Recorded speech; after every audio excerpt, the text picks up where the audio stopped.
Today I want to explore a possible career as a CrossFit affiliate and researcher. But before I get into the exploration, I want to give a little background into what brought me here. I was a three-sport athlete from elementary school into high school, and I competed in basketball, football, and track and field. And my track and field career actually expanded into college. However, prior to getting into college, I fractured the fourth vertebra of my lumbar spine. That injury resulted in me missing the last three games of the football season and also most of the track season. I only competed in one event or one meet during my senior year. So essentially, the injury resulted in the end of my high school uh, athletic career. But through the experiences that I had with the physical therapist in high school and my strength and conditioning coach in college, I was able to start competing again within about a 12-month, a little bit less than 12-month time frame. And that was at a Division One Southeastern Conference school. And those experiences originally gave me the desire to become a collegiate strength and conditioning coach. But the hours being what they were and the pay being what it was relatively low for the amount of hours that you put in. The corporate fitness avenue was a little bit more inviting for me. So I went that direction, and I actually found quite a bit of success in it. I held during that time. I held positions at the front desk. That's where I started. Transitioned into membership sales, then personal training, and ultimately into fitness management. If it wasn't for COVID, I probably still would be in that fitness management position, or maybe even a general manager. But I took that time, the momentum shift, I decided to go ahead and transition out of corporate fitness and into business ownership within the fitness space. But before I opened my own facility, I wanted to add scientific knowledge to my toolbox via additional degrees and certifications. And so recently I became certified in CrossFit. I got my CrossFit level one trainer certification and also nutrition one certification. And as I was studying for the CrossFit cert, the CrossFit level one training guide actually referenced work capacity as the holy grail of performance. And that gave me some questions. And I wondered if that's true, then how does the human body adapt at the cellular level to the work capacity of CrossFit athletes? In addition to wondering about the work capacity, I wondered about how those adaptations would in performance at the cellular level, like how would gene expression also be altered? So today, I wanted to sit down with CrossFit Dwell, the owners of CrossFit Dwell, to assess the feasibility of starting and running a business that would, number one, allow me to use my exercise science knowledge. Number two, focus on athletes in a very personal and personal way. And then number three, also explore my research interests. And the things that I wanted to know from them were um, their background. So, what was their personal background prior to becoming gym owners? Um, what was entry into gym ownership like for them? Also, what were the biggest barriers for them in starting a business? And lastly, I wanted to know uh, any advice that they would give to a coach, personal trainer, or business owner that was new to the fitness space.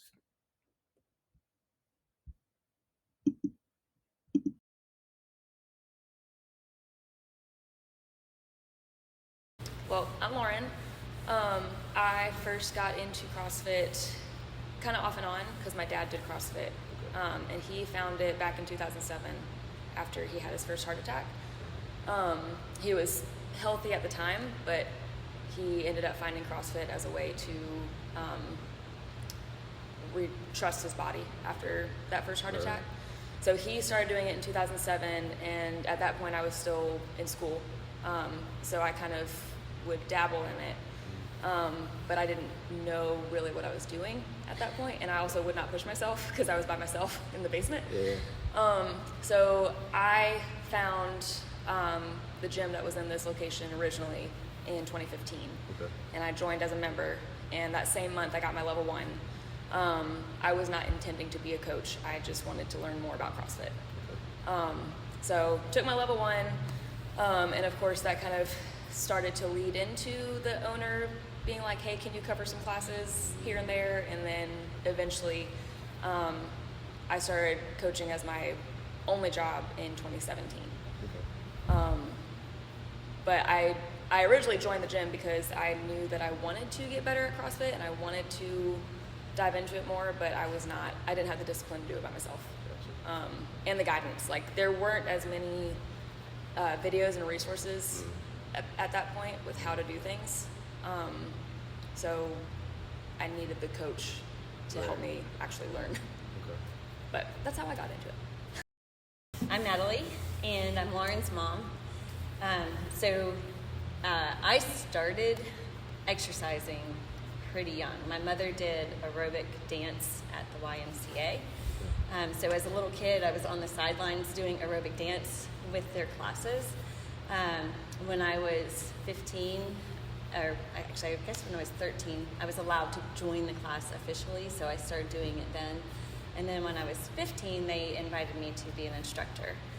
So that was my first foray into group fitness instruction, was at 15.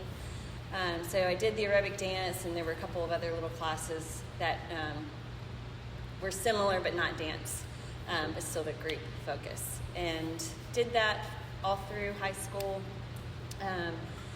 I stayed active through college, went to a gym, lifted weights, whatever, pretty much all the way through college.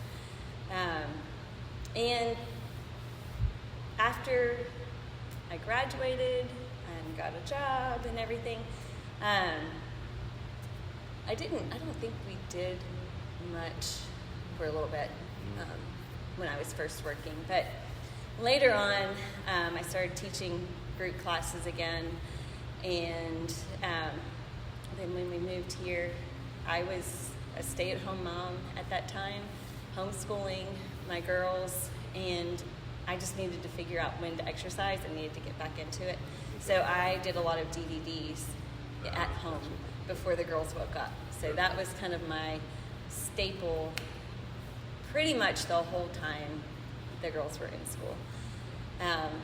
Again, my husband, which is her dad, had a heart attack in 2007, and he discovered CrossFit after that. And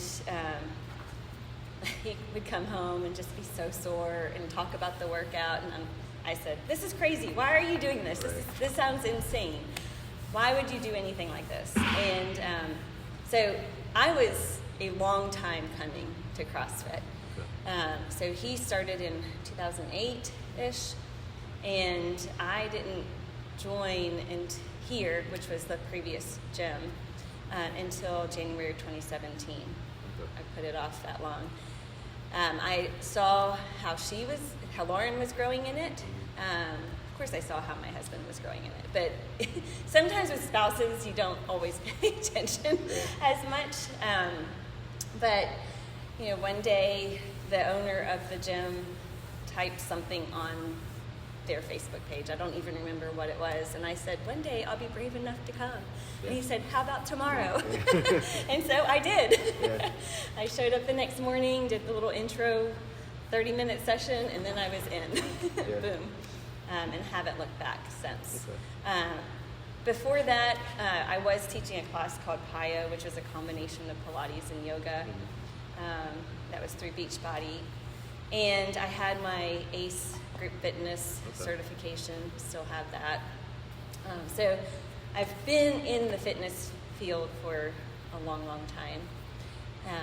But CrossFit stole my heart in 2017, and so I've been doing it since then. Got my level 1 in November of 2021. And then when the owner decided that he wanted out of the business, Lauren and I stepped in and took over. Okay. Well, we didn't really take over his business. We created our own, but we're in the same space. Right.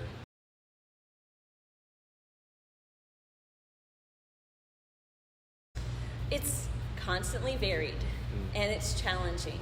And I noticed I was actually getting stronger. So, I did all those DVDs at home. I had limited equipment there.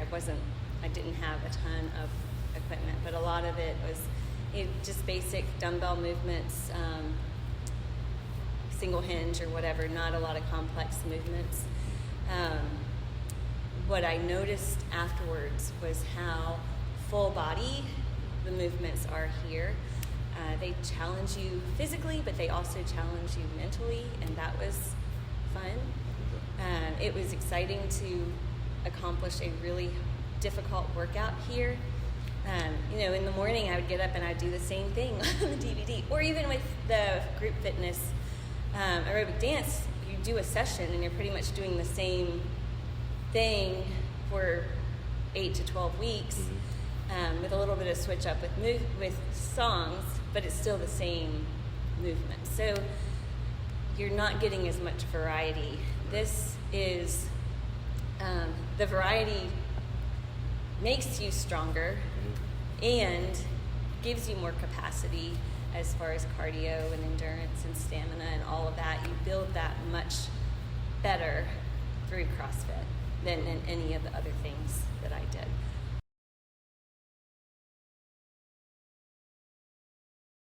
The previous owner was in this space for, I think he moved in here in 2014. And then I had joined as a member in 2015, started coaching in 2017. And so my job since 2017 was coach and programmer, so I was writing the workouts. And from then and then up until 2021, 2022,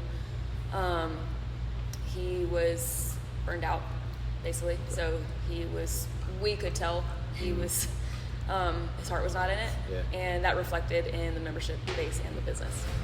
And at that point, she was coaching early morning. I was coaching a lot of the other classes, and he had also unaffiliated. So he at that point was not CrossFit. Yeah, he was he had dropped the affiliation.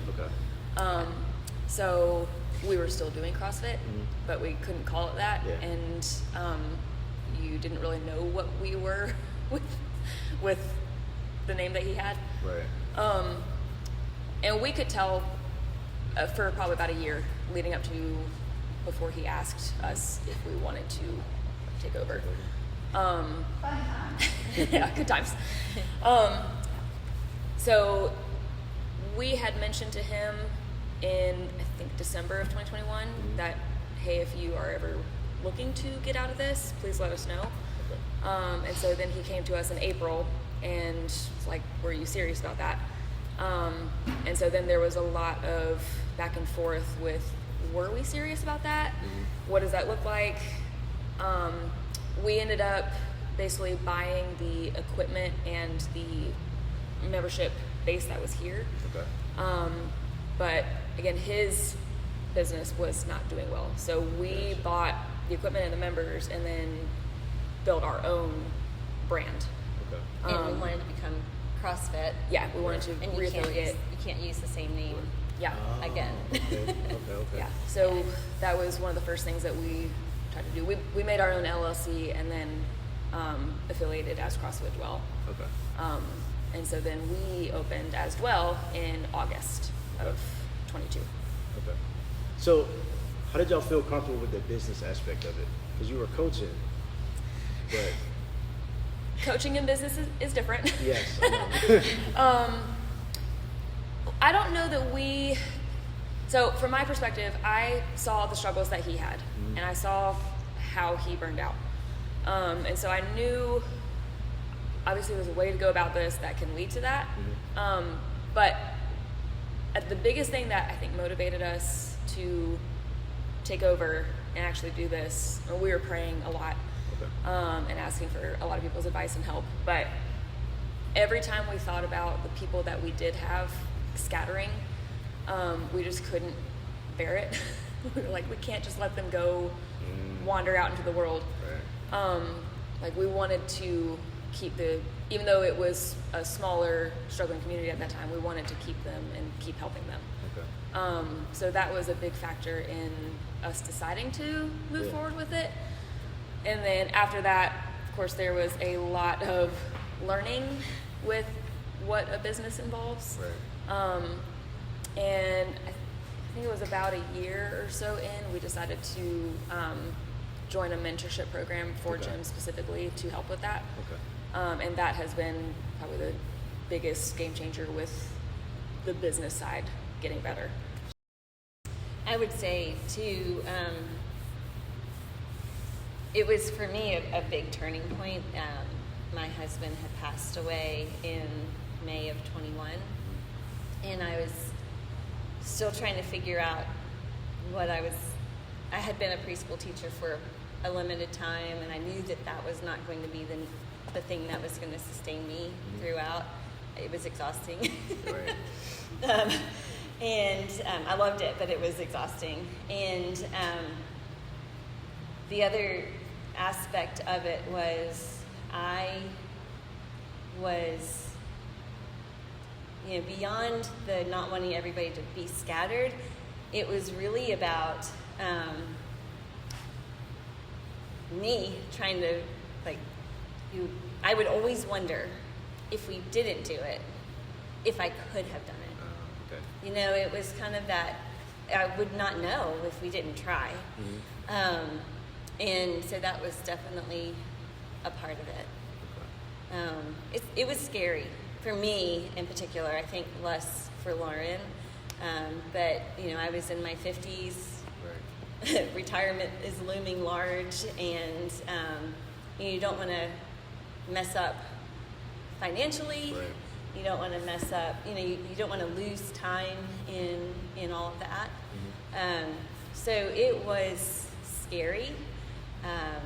My parents, who thankfully are alive and they love me and they care for me very much, my dad said that is the worst possible thing you can do. Wow. And so he understood the magnitude of it, of Right. course.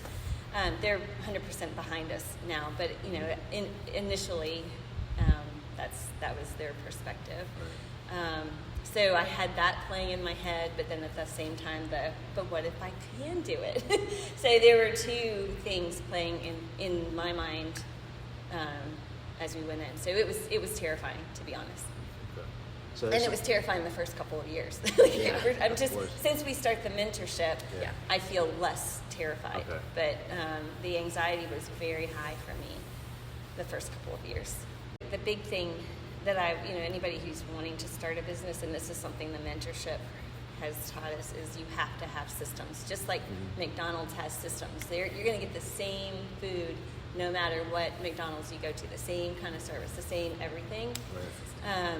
We have to have those systems so that every class, even though it has a personal touch from the coaches, the goal of the class is safety and effectiveness, people getting their results. And all the classes are going to be, we have a lesson plan, you're going to follow this lesson plan, so that when you come at 5:15 in the morning and you come at 5:30, it's going to be a very similar thing. We have systems for everything, from how to open up the gym, how to close the gym, everything.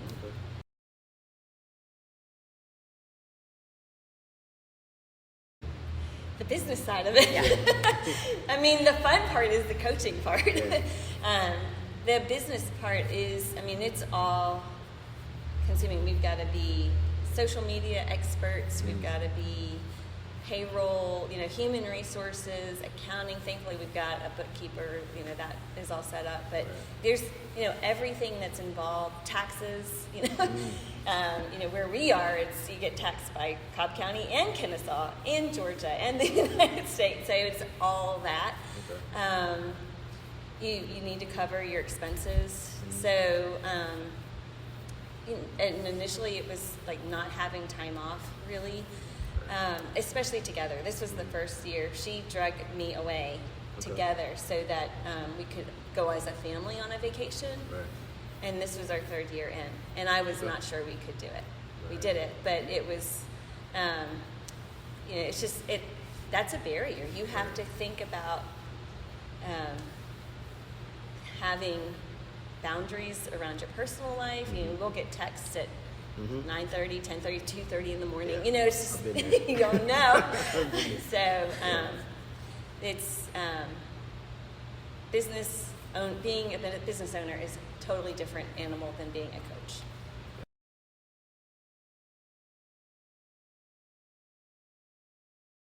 From my perspective, the two biggest things, mentorship, because it really has, we were good coaches. We did not know any business. Okay. And I didn't have any background I did not go to school for business. So mentorship, for sure, whatever your specific focus is, you can find a mentor to help you with that. And then building a team so that you're not the only one doing everything. Gotcha.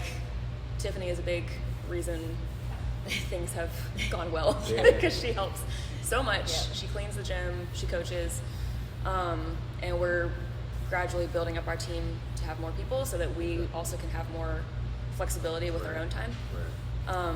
But I'd say those are probably the two biggest things: is find a mentor and find people to help you so that it's not all on you. And I would also say be results driven. So the results that your people actually want, that is what you're focused on. Yep. Okay. And that's something our mentors have driven home. That if they're not getting the results they want, they're going to go somewhere else. Yep. And help first is another one that they talk about. Your goal is to help your people, whether it's your staff or your clients. It's help first. And I would say start small. This was a big undertaking. Right. This is a big rent. There's a lot here. So, if you're just starting out, start in your basement. Or, don't go all in necessarily. Right. Start small. Build your clients. Build your systems. And that way you can kind of go a little bit at a time rather than jumping in full throttle. Right.